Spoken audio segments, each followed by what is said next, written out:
High, welcome to mini vlog day 2। ঘড়িতে সকাল 6টা। সকাল সকাল আমার চেহারাটা থাকে কিছুটা এরকম।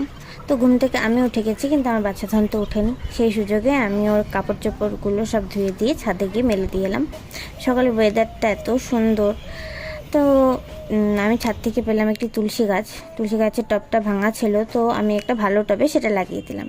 আমার টুকটাক একটু গার্ডেনিংয়েরও শখ আছে, তো সেটা কখনো কখনো কাজে লাগাই। তো সারাদিন আমাদের সংসারে প্রচুর কাজ থাকে, বাচ্চা নিয়ে প্রচুর কাজ থাকে, তার মধ্যেও আমি আর আমার মা একটু বসে গল্পও করে নিই, ভালো লাগে আর কি। তারপরে আমরা রান্নাবাড়ি সেরে খেয়ে দিয়ে সবাই মিলে ঘুম দিয়েছিলাম। যেহেতু রাতে ঘুম হয় না, তাই দুপুরে ঘুমটা সত্যি খুব দরকারি, না হলে শরীর কিন্তু চলে না। বাচ্চা ছোটো তো, তাই। তো ঘুম দিয়ে উঠে দেখলাম বাইরের ওয়েদারটা আবার বৃষ্টি বৃষ্টি পড়ছে। সন্ধ্যাবেলা মা সন্ধ্যা দিচ্ছিল, আমি সারা ঘরে প্রদীপটা দেখিয়ে দিলাম। আজকের জন্য এতটুকুই, দেখা হচ্ছে পরে মিনি ব্লগে। টাটা।